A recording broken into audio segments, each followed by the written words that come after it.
You know that quiet hum a museum has? The kind that settles in your bones after years? That was my world. Order, silence, the click of keys and the soft whir of the digitization equipment. So when Edgar poked his oily head around the corner of my office and chirped, "Danielle, my star, got a fabulous surprise for you," I already knew I was being screwed. My name is Danielle Kim. I'm 37, live in Philadelphia, and I've been a forensic archivist at the Metropolitan Historical Collection for 9 years and change. My job is to preserve history, actual, literal history, from rotting away under fluorescent lights and budget cuts. I deal in fragile truths and irreversible time. So when Edgar, with his perpetual coffee breath and talent for fake sincerity, called it an exciting collaboration opportunity, I immediately knew what it was: a warning dressed up as a gift. He invited me into his office, where the windows were too clean and the shelves too curated. "We're bringing in some fresh energy," he said, fingers steepled like a sitcom villain. "And we'd love for you to mentor him." That word, mentor. Translation, babysit your replacement. "He's brilliant," Edgar went on. "Fresh out of Columbia, absolute prodigy." Then came Cole, the prodigy. The boy had the nerve to show up to a museum archive, wearing a blazer, no socks, and those hideous knit sneakers all the tech guys love. He looked like he was about to give a TED Talk on disruption.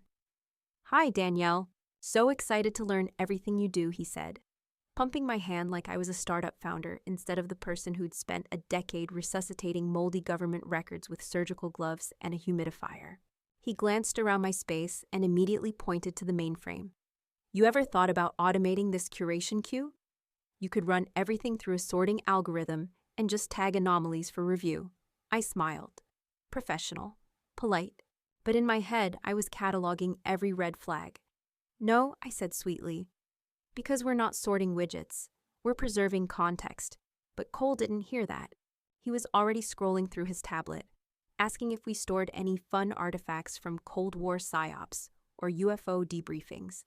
3 hours later, I caught him referencing accession codes from sealed collections, ones I never introduced him to. "You poking around level 7 already?" I asked, pretending to joke.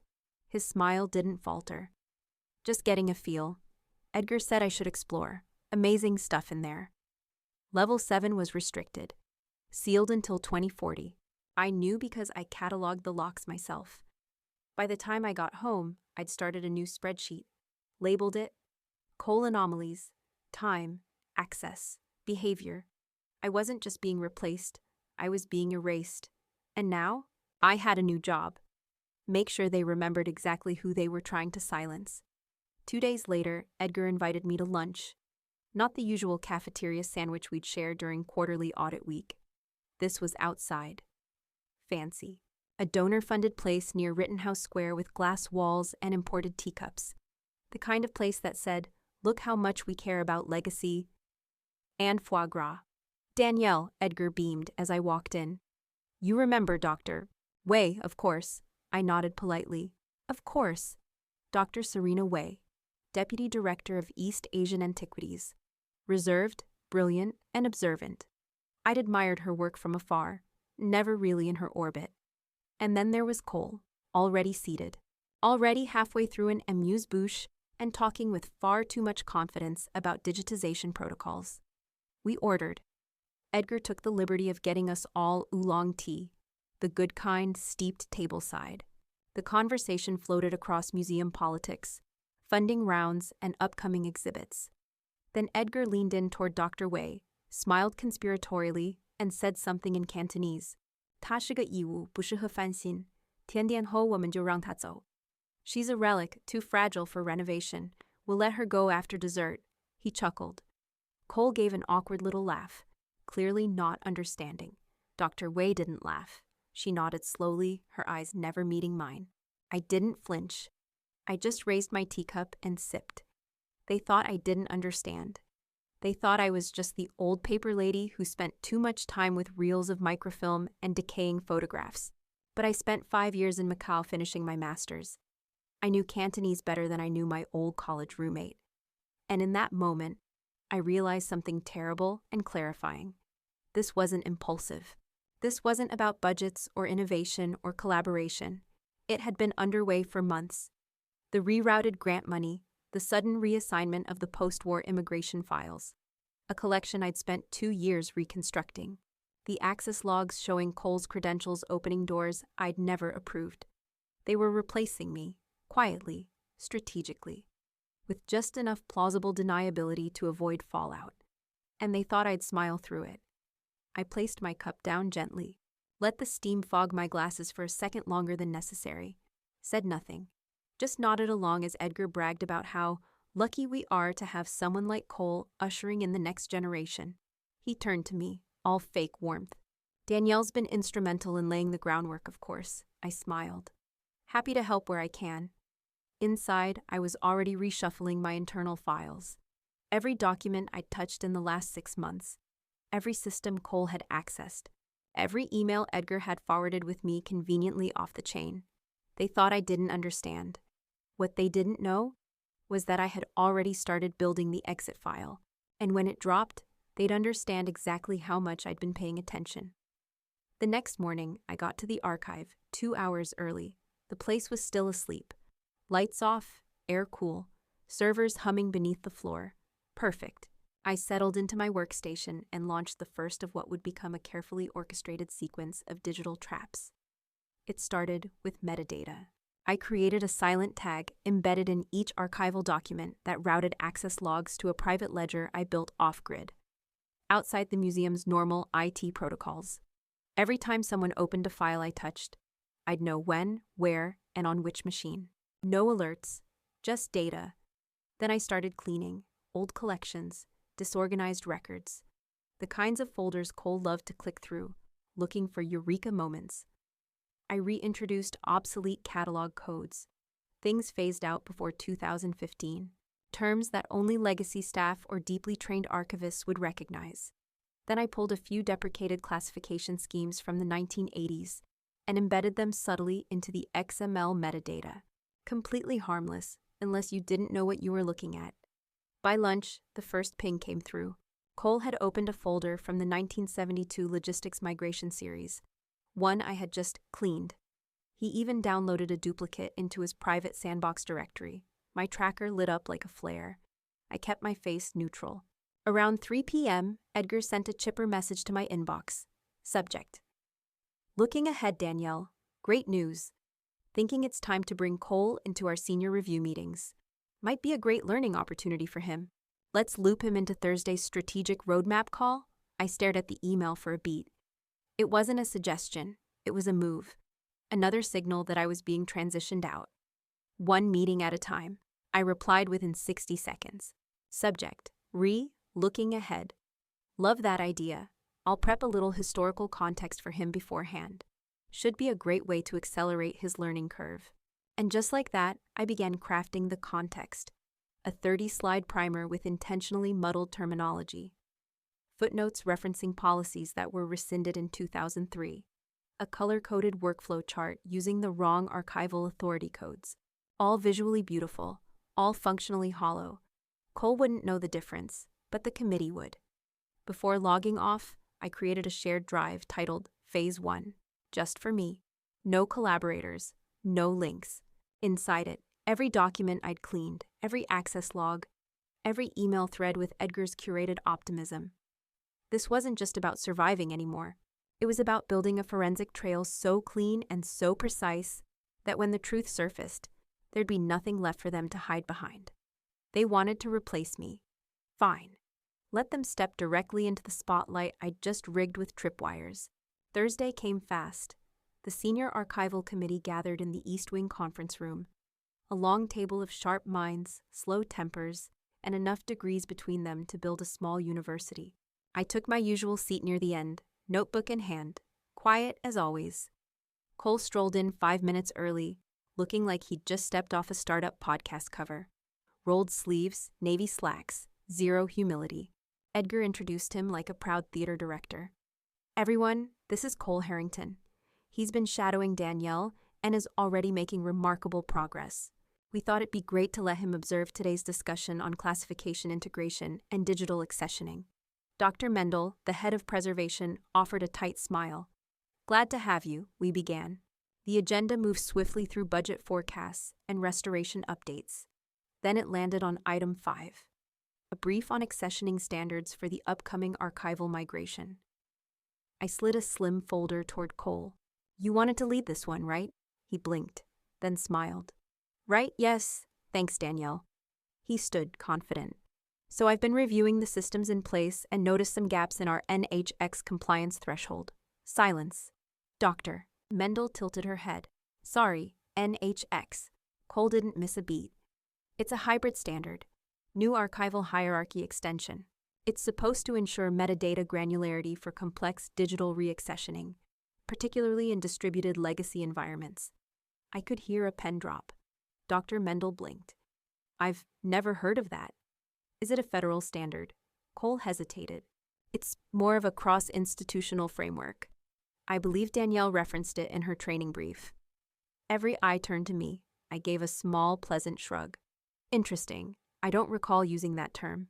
Cole, could you clarify where you saw that? His jaw twitched. It might have been in one of the older frameworks? Mendel turned a page in her notes. I'll need a source. That term doesn't appear in any recognized protocol I'm aware of. Edgar coughed lightly. Maybe it was a miscommunication. The meeting moved on, but the energy in the room shifted. Quiet suspicion had entered the chat. I kept my face neutral, just nodded once, jotting something in my notebook. Later that night, I saved the committee recording into my vault. File name, first stumble tags, fabricated terminology, misattribution, false fluency. The cracks had begun. Not loud, not dramatic, but enough to let the rot breathe. 2 days after the meeting, Edgar cornered me in the east corridor near collections intake. He was holding a paper cup of tea he'd never drink. Just something to fiddle with while he spun his carefully rehearsed pitches. Danielle, he said, faux casual. Quick thought. You've been fantastic about sharing files, but I wonder if you could streamline some of your documentation. Maybe clean it up a bit for Cole's benefit. I raised an eyebrow. Streamline how? You know, make it more accessible, he said with a small smile, sipping theatrically. Cole's eager to learn, but some of your archival notes are a bit, dense. Dense, right. I nodded slowly. Sure, happy to help. What I didn't say was that every document I handed over from that point on would carry a new embedded script, a silent forwarding protocol. Any file opened by Cole from that moment forward would generate an identical copy routed directly to the museum's ethics committee's off-site archive. Invisible, undeniable. Every click, every keyword, every download, logged and mirrored in real time. Later that afternoon, I passed Doctor, way in the back corridor between antiquities and acquisitions. She didn't expect me to speak, but I did. I paused just long enough to murmur in fluent Cantonese, 谢谢你请的茶，那顿饭让我想清楚了一切. Thank you for the tea. That meal clarified everything. She stopped mid-stride. Her expression flickered, surprise first, then recognition. Then she gave a single sharp nod. Not approval, not alliance, but acknowledgement. She knew I had heard, and now she knew I wasn't playing the fool. By the end of the week, I could see the desperation building. Cole was everywhere, always asking questions that sounded more like commands. He spoke faster, tried harder. He wanted to sound like he belonged, which only made it more obvious that he didn't. And he was digging. I caught his credentials accessing special accessions, Tier 3. A set of records flagged as embargoed pending legal review. No one outside the direct audit team had business there. But now, thanks to my scripts, every unauthorized view triggered an alert. Ethics had their own automated log. Unobtrusive, untraceable. By Monday morning, 5 separate instances had been captured. Time-stamped, IP verified, chain of custody intact. I walked into the archive that day with a coffee in hand and a quiet sense of satisfaction. They wanted me silent, outdated, gone. But instead, I'd become a mirror. And now they were starting to see themselves. Cole asked for training materials. He said it like a compliment. You've got such a good system, Danielle. I'd love to learn how you think. See your process. I smiled, of course. Absolutely. I'll send you a few foundational decks I made for a seminar a while back. Should be a good primer. They were beautiful. Crisp visuals, sleek fonts, flowcharts that looked custom commissioned, and they were absolutely riddled with flaws. I laced them with outdated references, protocols deprecated a decade ago, terminology no longer in use, even a few fake citations that sounded real if you didn't know what they meant. One deck included a metadata convention from the 1997 Beta Catalog Act, which never existed. Cole didn't hesitate. He swallowed every page, and then he regurgitated it. Within the week, Edgar unveiled a new initiative, Archive 2.0, a modernization campaign meant to rebrand the archives for the digital age. Visionary, he called it, a reimagining of our relationship to memory and information. He scheduled a briefing for museum leadership. Cole would be co-presenting. I received a copy of the teaser deck for input. Slide 4 included a direct quote from me, one I never said. It read, "The existing archival framework is inefficient and exclusionary. We need to rebuild from the ground up." At Kim, senior archivist. I stared at it for a long time. Then I dragged the file into a folder I'd labeled Fabrications. Inside it were screenshots, altered documents, emails forwarded to Cole's address from Edgar's admin proxy. The breadcrumb trail was growing. Still, I said nothing. The briefing went well, or so I heard. Donors applauded. The museum's PR team started working on early language for a public-facing campaign. Cole beamed for days, walking around like he'd just cured the museum of old age. Then came the worst offense. A proposal was submitted for the restoration of a disputed artifact, a Qing dynasty mirror frame, flagged for international review. The original plan called for a conservative dry cleaning protocol with no chemical treatment due to an ongoing ownership dispute. But the updated proposal had my name on it, and it called for full chemical restoration. The file had been digitally signed with my credentials. I stared at the audit log. It didn't take long to see what happened. Edgar had granted Cole administrative access to restricted folders. He hadn't told me, of course, but the logs didn't lie. Timestamped edits, credential escalations, unauthorized file duplication.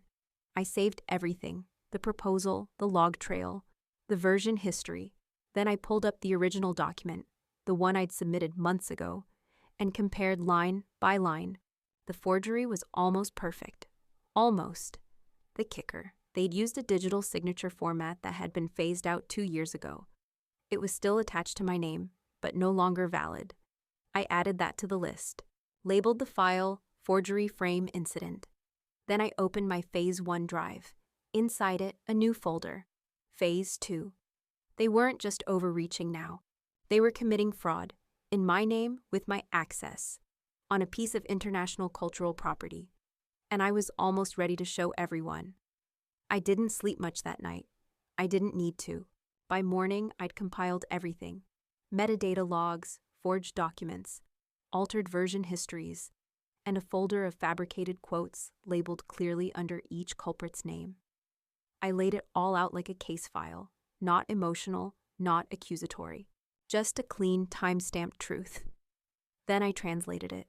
Every exhibit, every internal note, every flagged record, mirrored perfectly in Cantonese, not because I needed to, because I wanted to make sure Dr. Wei didn't miss a single word. The next step wasn't HR. I sent the master folder, titled Forgery Archive Deck, to Leona. She wasn't on any organizational chart, not formally, just listed vaguely in emails as Wei's assistant, the kind of title that hid a lot of influence. But I'd seen her work. I knew who she was. She handled grant relationships with foreign cultural institutions. She coordinated the museum's donor ethics reviews. And most importantly, she was one of the only people in that building who answered to no one but the board. The email was short, no pleasantries, just documentation attached, bilingual. Please confirm receipt. D. Kim. It took 20 minutes. Leona replied with 2 words. Understood, logged. And that was it. No questions, no meetings, no promises. But I knew what it meant. The next afternoon, a video call went out. Calendar locked. Non-optional. No agenda attached. Mandatory attendance. Entire museum board. Senior leadership, international partners, global cultural representatives, and all department heads. Edgar forwarded it to me with fake cheer. Should be a great chance to highlight some of our vision work. I think they'll be very excited about Archive 2.0. Cole sent me a separate message. Big day tomorrow. You should sit in. I think a lot of this grew from your foundational stuff. I replied, looking forward to it. I'll be on mute, just observing. The next morning, I wore black. Not for mourning, for contrast. The call started right on time. Edgar looked smug, glowing under his ring light. Cole looked flushed and eager. His blazer was one size too small, and he kept adjusting the lapel like he thought that'd help. Dr. Wei appeared, calm as ever, unreadable. Leona logged in behind her, silent. I muted myself. No camera, no comment. Because I already knew. This wasn't their presentation anymore. It was mine. The Zoom call opened with 32 windows and dead silence. For a moment, no one spoke. Just polite nods, buttoned collars, and unreadable expressions. Then Edgar cleared his throat. Good morning, everyone. Thank you all for making time. I'm thrilled to walk you through our Archive 2.0 initiative, a bold rethinking of how we preserve, present, and protect institutional memory. He smiled into the camera like it owed him money. Cole beamed beside him, nodding along. He looked like a startup co-founder moments before a disastrous pitch. I stayed muted, camera off, watching. Edgar clicked the screen share. Up popped the slide deck. Archive 2.0, Visioning the Future of History. Slide 3 featured my name beneath a quote I'd never said. Slide 6 proposed sweeping classification changes rooted in fake protocols. Slide 9 displayed a restoration plan I supposedly authored. The one that would have altered a disputed Qing dynasty artifact without legal clearance. They kept going. Edgar narrated while Cole chimed in with the occasional confident buzzword. Decentralized taxonomy. Metadata democratization. NHX thresholds. And then Leona spoke. Excuse me, she said softly, almost interrupting. Before we continue, I'd like to share something with the group. Edgar blinked.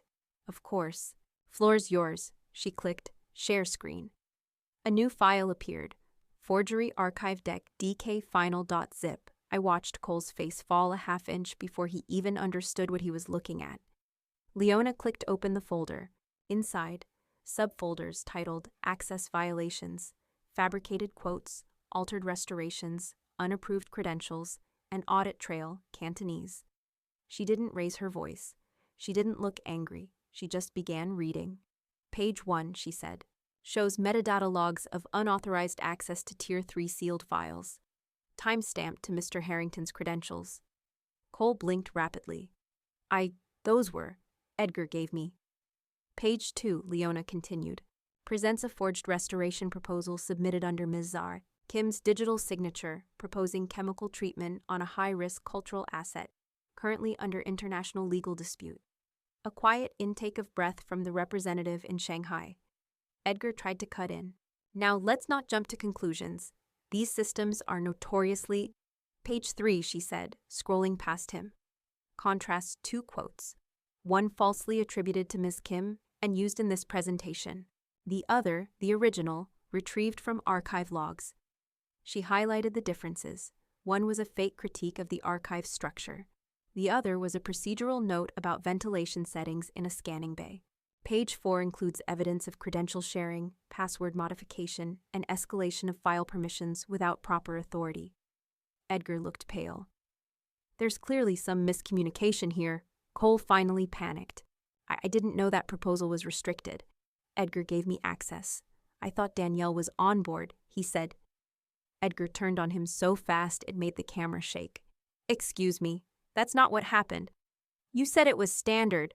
You told me she was retiring soon and to prep her files. Dr. Wei raised a hand. This is not the time for denial, she said flatly. It's the time for accountability. Leona turned off her screen share. Based on this documentation, she said, we are recommending immediate suspension of Mr. Fine for misconduct and breach of ethics. Mr. Harrington's internship is hereby terminated, effective immediately. Silence, then. Ms. Kim, Leona continued, please prepare a transition document. You'll be assuming the new title of Director of Global Collections Compliance, effective today. I turned on my camera. My expression didn't change. "Understood," I said. No smile. No gloating, just precision. Edgar looked frozen, lips slightly parted, as if still trying to manufacture a spin. Cole was already logging out, face flushed and glassy. And across the top of the call, I saw Dr. Wei. She nodded once. The same sharp, quiet nod she'd given me in the corridor. The truth had been quiet for too long. Now it was loud, documented, and irreversible. After the call ended, the building was quieter than usual. Edgar didn't move from his office. I passed by the glass wall once, hours later, and saw him still sitting there, slouched, staring at his screen like it had betrayed him. No phone in hand, no performative pacing, just stillness. Cole was already gone, his desk stripped bare. The only trace of him was a forgotten charger coiled like a dead snake beneath his monitor. I didn't stop by to say goodbye. I had nothing left to say. I returned to my own space, the preservation lab I had kept humming for almost a decade, and began packing. Not because I was leaving, because I was moving upstairs. Leona's message came in at 4:17 p.m. Effective immediately.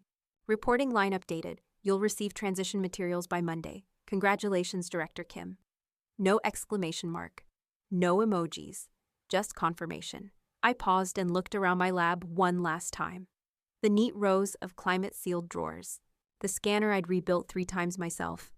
The desk where I taught 2 interns how to read 19th century merchant ledgers by touch alone. This wasn't a victory lap. I didn't feel triumph. I didn't need to. What I felt was clean. I walked past Edgar's office on the way out. He didn't look up. And I didn't slow down. I didn't gloat. I didn't wave. I didn't drop a final dramatic line. Because I didn't have to. My work had already spoken. It had watched. Logged. Witnessed. And in the end, it had done exactly what I trained it to do. Preserve the truth. As I pushed open the staff exit door and stepped out into the pale evening light, my phone buzzed once more. A final message from Leona. They underestimated the wrong person. See you Monday. I didn't smile. I didn't need to. The systems I built had protected me. The facts I recorded had vindicated me. And the silence I kept, the same silence they mistook for weakness, had been the most powerful weapon of all.